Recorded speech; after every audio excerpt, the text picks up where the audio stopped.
menyelamatkan rakyat Indonesia. Tentu saja live ini juga direlay oleh beberapa channel MTV, channel KSPC Official Channel. Nah, tadi hari ini kita baru saja menyelesaikan rapat konsolidasi dan koordinasi Poros Buruh Pusat terkait beberapa isu-isu strategis yang ada terjadi hari ini dalam rangka perkembangan politik di tanah air. Yang paling mencengangkan ada beberapa hal terkait juga ya, mungkin nanti senggol-senggol dikit ya Bung Andi. Kebetulan kali ini saya ditemani oleh Wakil Direktur LBH PPMI Bung Andi Carawali. Selamat malam ya. Nah, teman-teman buruh Indonesia dimanapun berada, kita kali ini membahas persoalan-persoalan yang cukup sensitif dan strategis tentunya dalam rangka kualitas demokrasi kita. Bagaimana partisipasi kaum buruh Indonesia, rakyat Indonesia dalam rangka menjaga kualitas demokrasi Indonesia yang hari ini yang di rezim Jokowi ini sangat terancam. Jadi ya bisa dikatakan dengan statement Pak Jokowi ingin cawe-cawe dalam Pilpres pemilu 2024 ini makin kesini makin nyata. Dimana kayak kemarin Pak Jokowi belum apa-apa udah ikut komentar masalah debat capres, katanya tidak jelas visi dan misi, juga tidak jelas substansi, tapi lebih menyerang personal. Ini seakan-akan nyata sekali bahwa Presiden Jokowi ngapain statement yang cenderung membela salah satu paslon. Ini tentunya kan tidak elok. Jadi statement Pak Jokowi bahwa kemudian lantas dikritik oleh Capres 01 yang merasa kaget tentunya ya dengan adanya apalagi komentar dari para presiden terkait masalah capres ini kan juga disayangkan gitu loh, dan banyak pengamat menyayangkan hal itu. Makin menunjukkan bahwa rezim Jokowi ini juga memang udah ada cawe-cawe. Nah, selain itu juga bahwa kita baca di berita terkait masalah kebobolannya data KPU. Nah, ini yang dimuat itu ada 204 juta jatah pemilih itu dibobol, ya kan? Dan akhirnya didapatkan semacam 49. Ada tambahan menjadi data KPU itu sekitar 253 ya. 53 juta yang dibobol, ada tambahan gitu kan. Nah, ini tentu saja kita juga mempertanyakan kenapa sampai data pemilih ini sampai kebobolan. Apakah ini bagian dari skenario? Ya kan, kemudian apakah hacker dibiarkan masuk dalam situs-situs KPU untuk membobolkan data pemilu? Dan tentu saja kemarin memang sudah dibahas ya di DPR ya terkait masalah ini, dan diberikan waktu 3 hari kepada KPU untuk apalagi ini membersihkan atau memperbaiki data-data itu. Nah, ini tentu saja kita ingin mengetahui sejauh mana apakah KPU melakukan pembenahan atau tidak, ya kan? Nah, ini kita belum lihat berita klarifikasi dari KPU apakah dia sudah menaringkan data itu atau tidak. Nah, ini menurut Bung Andi seperti apa ini? Ada dua persoalan, presiden cawe-cawe lagi, ya kan, makin jelas cawe-cawenya, ya kan? Lantas kemudian juga ada kebobolan data.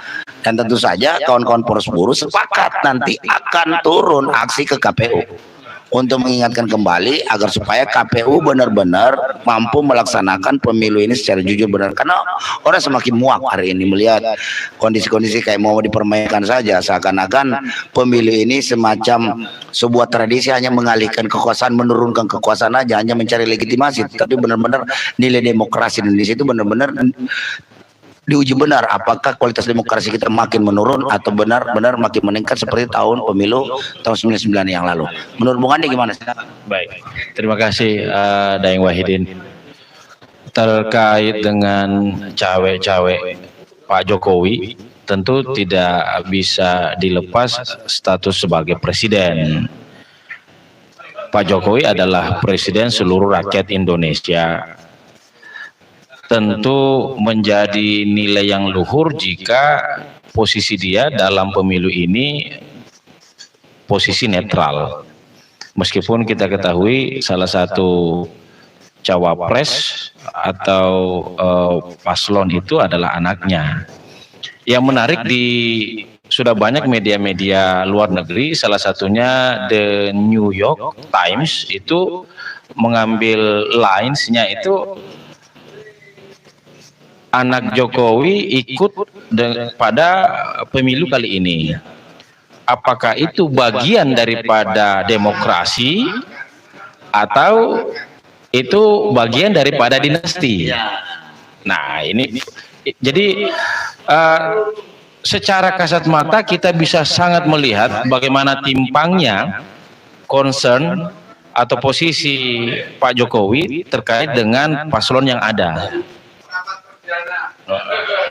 Bagaimana dengan pasangan Amin perlakuannya, ya? Bagaimana pula pasangan ke paslon 2 dan 3? Yang jelas kecenderungan, termasuk yang terakhir statementnya yang menyatakan bahwa Prabowo atau debat yang terakhir itu yang kita saksikan bersama-sama bahwa Pak Prabowo tidak mampu menjelaskan secara data dan faktual tentang kondisi yang ada berdasarkan pertanyaan-pertanyaan daripada paslon yang lain saat itu, sehingga terkesan bahwa apakah benar dia memiliki kapasitas, kapabilitas selaku Menteri Pertahanan itu memang mumpuni atau tidak. Karena banyak hal di situ, ya, kita sama-sama juga sudah menyimak itu. Lalu dijerumuskan dalam sebuah statement bahwa itu menyerang personal karena persoalan lahan dan persoalan anggaran. Padahal konteksnya pertanyaan itu bahwa begitu besar anggaran untuk alutista, begitu besar kepemilikan lahan, namun itu menjadi ironi terkait dengan kehidupan para prajurit. Jadi itu konteksnya sebenarnya. Rakyat Indonesia itu adalah sebuah anggaran yang harus dipergunakan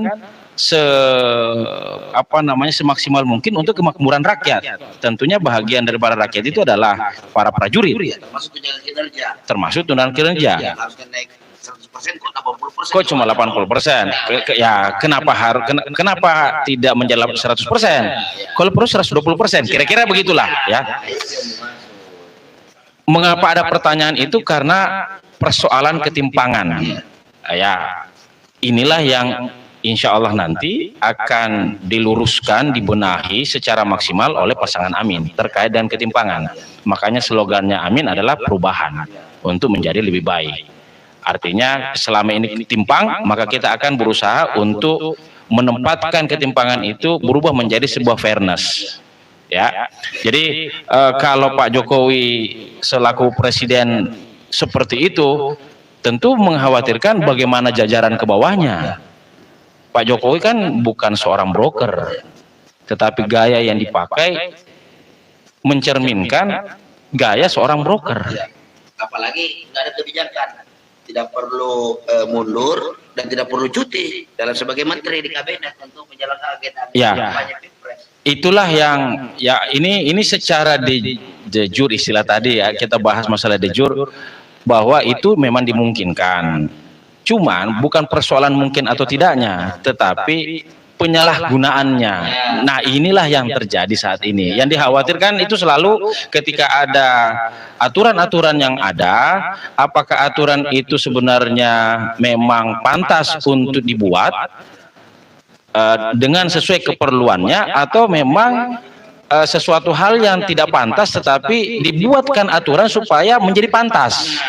Bahasa umumnya kita itu biasanya pada yang melegalkan yang ilegal. Ya, jadi pelanggaran etika dibahas agar mendapat legalitas standing dari secara hukum. Secara hukum dibuatkanlah ya segala peraturan yang sekiranya itu justru perlu dipertanyakan, ya, urgensinya untuk melegitimasi pelanggaran etika. Jadi itu yang tidak perlu dilakukan. Kembali lagi, kita sering diskusi di rekan-rekan buruh bahwa yang dibutuhkan adalah seorang negarawan. Saya tidak tahu kepentingan apa, tetapi begitu secara kasat mata kita bisa melihat secara simultan ya bagaimana upaya-upaya daripada pemerintah sehingga dia bisa bersikap secara subjektif kepada paslon tertentu. Dalam hal ini paslon nomor 2. Ini yang sebenarnya merusak sendi demokrasi itu sendiri. Jadi demokrasi itu hanya sebagai jargon saja, tetapi pelaksanaannya sama sekali bertolak belakang di lapangan. Saya mau tanya, ini kan banyak nih oleh pembelanya 02 nih nanyain tuh, ngapain sih paslon lain mempersoalkan persoalan politik dinasti? Biarkan saja nanti rakyat memilih 14 Februari. Kalau emang nggak suka sama Prabowo Gibran ya nggak usah dipilih. Itu kan bahasa, maksud saya itu suatu kalimat yang sebenarnya mungkin diinginkan untuk menyederhanakan masalah, padahal masalahnya tidak sederhana. Satu, yang kedua, mencoba untuk menyingkatkan cara berpikir orang agar orang tidak kritis. Di mana-mana seluruh dunia ya, bayangkan seluruh dunia saat ini itu bagaimana mencegah istilah dinasti itu menjadi isu yang hadir lagi, karena sekarang kondisi sudah berubah. Makanya antara dinasti itu selalu diperhadapkan dengan persoalan demokrasi, karena dinasti tidak mengenal demokrasi. Demikian pula sebaliknya, demokrasi tidak memberikan tempat dinasti, karena kita sudah punya banyak presiden yang buruk, termasuk juga seluruh dunia ya, sehingga tidak ada lagi istilah dinasti. Kalau bahasa nanti apakah nanti pilih atau tidak, saya pikir itu sebuah cara yang tidak mendidik, bahkan cenderung menganggap bahwa masyarakat kita ini adalah masyarakat yang tidak kritis dan mudah kompromi ya. Padahal pada saat adanya pilpres seperti ini adalah momen kepada rakyat untuk memilih yang terbaik daripada yang baik. Kalau misalnya saja Anda dengan kapasitas yang tidak cukup, lalu Anda menyatakan Anda cukup, lalu memberikan ruang kepada masyarakat apakah Anda mau memilih atau tidak, saya pikir tidak sesimpel itu juga sih, ya. Karena gaya, cara bagaimana dia menjabarkan visinya dan bagaimana cara dia nanti akan melaksanakan visinya, itu tergantung daripada bagaimana rakyat menilai dia. Ya kalau begitu ya jangan sampai nanti ada istilah seseorang silakan aja Anda merampok ya, persoalan saya salah atau tidak biarkan aja nanti di pengadilan, kira-kira begitu ya. Padahal itu pada saat dia melakukan secara etika, secara hukum, meskipun memang tidak bisa didaulat bahwa dia bersalah, tetapi dia sudah melakukan suatu tindakan. Jadi saya pikir itu sebuah kampanye yang tidak mencerdaskan sih ya. Malah ada cerita kok kelompoknya atau tim kampanyenya dari paslon 2 kok sampai segitu-gitunya sih ya kan gitu, dalam hal membela sesuatu, mengklarifikasi, nangis-nangis segala macam. Itu menyedihkan. Terus masalah yang pembobolan data itu gimana tuh, dan rencana kawan-kawan untuk melakukan aksi di KPU? Ya, mengenai data KPU yang dibobol, tentu memang perlu kita memberikan atensi yang besar, karena itu menyangkut keamanan. Ya, satu, tidak ada seluruh rakyat Indonesia memiliki hak agar dilindungi hal-hal yang sifatnya rahasia. Seluruh data kita berada pada database KPU, lalu dibobol, dan ternyata data itu oleh si pembobol dijual. Nah, persoalannya kan berarti ada banyak masalah. Nah, kenapa bisa dibobol? Yaitu persoalannya adalah bagaimana sistem keamanan KPU sendiri. Sejauh mana sih mereka mencoba untuk mengamankan data-data itu secara maksimal? Apakah sudah maksimal atau memang belum maksimal? Karena kita sendiri kan tahu ada BSN, ada BSSN, ada badan-badan lain yang tugasnya untuk menjaga itu, termasuk Menko Info ya, Kominfo ya, itu juga punya, tetapi ternyata tetap bobol juga. Nah, masalahnya di mana sih kalau dibobol?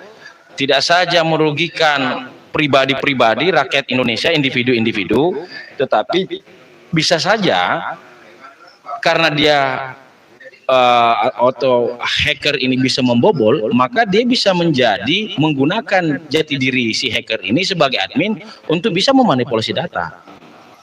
Itu dari pihak luar, ya, dalam hal ini hacker. Misalnya ada kepentingan, saya meminta Anda untuk memanipulasi data untuk kepentingan saya, bisa saja, ya, itu terjadi karena sudah kebobolan. Bahasa kebobolan itu berarti orang itu dapat memoles sedemikian rupa hal-hal yang dibobol oleh dia. Dia mau menggunakan untuk kepentingan apa, dia bisa melakukan apa saja. Itu dari kepentingan hacker. Tetapi yang kita khawatirkan jangan sampai terjadi jika saja KPU itu menggunakan data-data yang dengan adanya persoalan ini untuk menggelembungkan suara. Ya tentu ya kita berharap jangan sampai terjadi. Tetapi dari peserta di tahun 2022 tahun berapa ya, itu ada beberapa partai kalau saya tidak salah itu mengklaim data yang sebenarnya fiktif akibat daripada data yang dibobol. Ya, jumlahnya berapa saya lupa, tetapi yang jelas kita berharap bahwa dengan dibobolnya data itu harus dijaga jangan sampai terjadi data-data yang sifatnya duplikatif. Dan yang paling terpenting harus diselesaikan. Nah, ini yang concernnya rekan-rekan buruh ya, untuk bagaimana mendesak KPU, karena sampai saat ini juga kan belum ada kepastian. Daeng, apakah itu sudah teratasi, bagaimana cara mengatasinya, dan lalu selanjutnya akan dilakukan apa untuk mengamankan data-data itu, kira-kira begitu. Jadi seharusnya KPU segera mengambil langkah antisipasi terhadap ini dan sampaikan kepada publik juga dong, yang data yang bobol itu apakah sudah diperbaiki atau tidak. Ya, ini kan persoalannya kan belum ada penyelesaian tentang itu, ya, gitu loh, ya kan? Jadi dia harus menyelesaikan karena sudah dibobol. Yang kedua, dia harus menciptakan sistem yang dapat mengantisipasi agar tidak terjadi, tidak berulang. Nah, pertanyaannya sekarang, data yang dibobol itu sejauh mana bermakna bagi KPU? Kalau ditanya rakyat Indonesia, ya sangat berharga. Tetapi dari sudut pandang KPU, bagaimana melihat data-data itu? Yang kita khawatirkan jangan sampai, karena data yang dibobol itu 253 juta. Sedangkan KPU, ya DPT, melakukan assembling, ternyata diketahui 204. Ada perbedaan data di situ, ada perbedaan jumlah. Nah, selisih itu apa?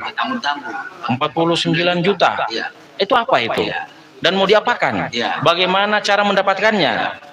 Dan apakah itu tidak akan mempengaruhi atau tidak akan menjadi sebuah dampak terkait dengan kekhawatiran orang jika terjadi manipulasi data. Nah, ini yang kita jaga. Makanya rekan-rekan buruh insya Allah nanti akan ke KPU sebagaimana tadi disampaikan untuk mempertanyakan itu dan memastikan sebelum terjadinya pelaksanaan pemilu, maka data itu harus benar-benar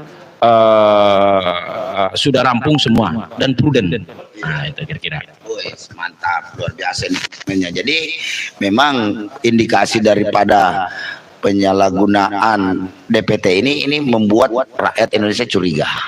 Karena memang indikasi-indikasi, runutan-runutan indikasi, mulai dari putusan MK yang kontroversial itu, kemudian lolosnya anak presiden menjadi cawapres, lantas kemudian statement-statement Jokowi yang cenderung, bahkan ada beberapa kesempatan dia melakukan sarkasme dengan jari, dengan menunjukkan simbol-simbol kepada dukungan kepada paslon tertentu. Ditambah terakhir lagi nih, menyatakan bahwa debat capres itu juga terlalu tidak jelas visi misinya, cenderung menyerang personal gitu kan.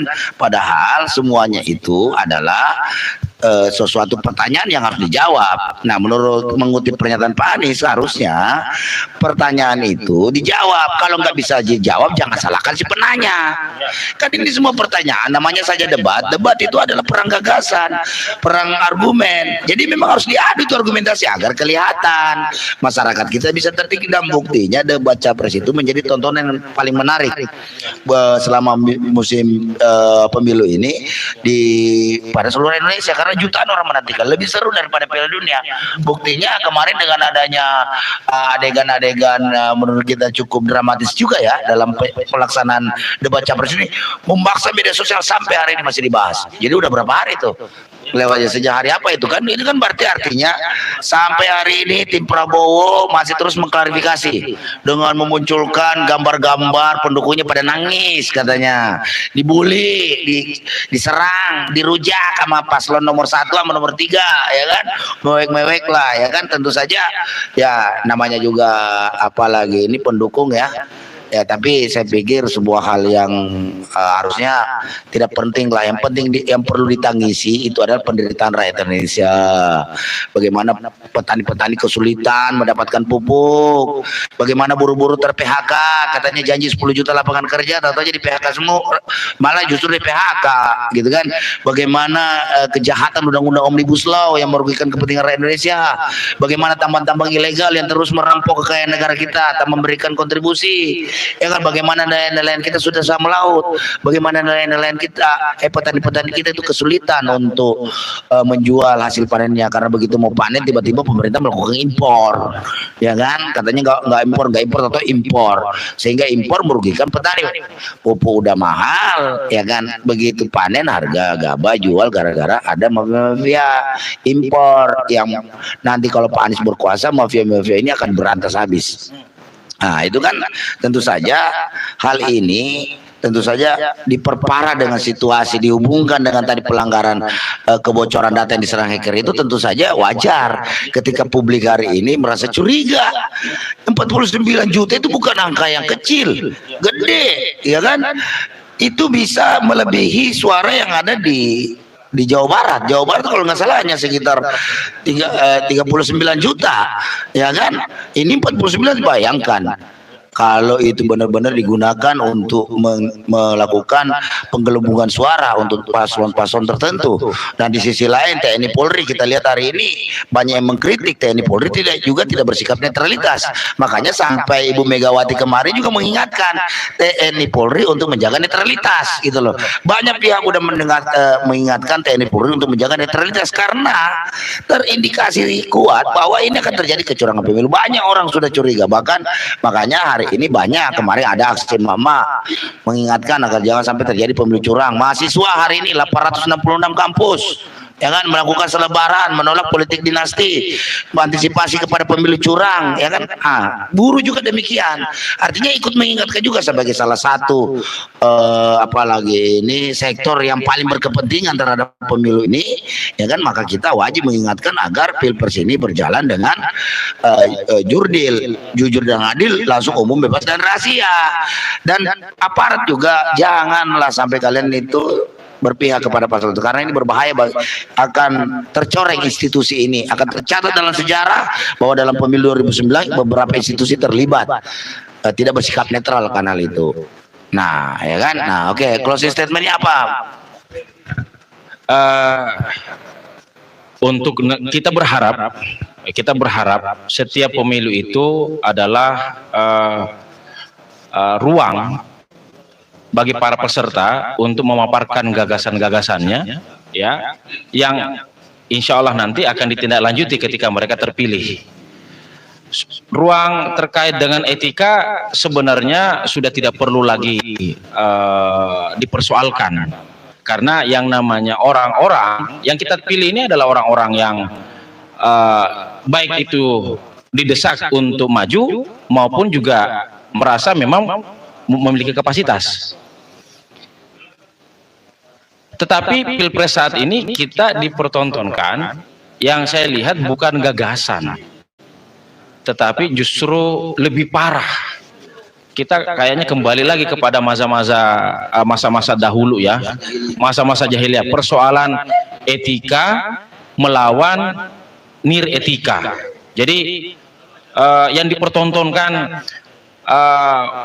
pasangan Amin senantiasa mencoba untuk bagaimana setiap pertanyaan, gagasan yang mereka lontarkan itu adalah yang untuk mencerdaskan, sehingga kita bisa mengetahui kira-kira mereka nanti akan melakukan apa. Dan pada saat mereka melontarkan itu, benar-benar pasangan Amin menjaga etikanya, ya. Karena kenapa? Karena itu yang terpenting. Kita tidak akan bisa melakukan suatu tindakan karena baik buruknya itu disesuaikan dengan penilaian dari sisi etika. Tetapi di sisi lain, kita diperhadapkan dengan gaya-gaya yang niretika, yang nirgagasan, niretika pula. Ini jadi kita berharap jawabnya bukan di forum debat, tapi di forum kampanye. Di luar forum, malah dengan segala macam bentuk-bentuk ungkapan-ungkapan yang kembali menegaskan bahwa ada niretika di situ. Mestinya diperbaiki, tetapi ternyata memperjelas bahwa yang dilakukan sebelumnya benar adalah niretika.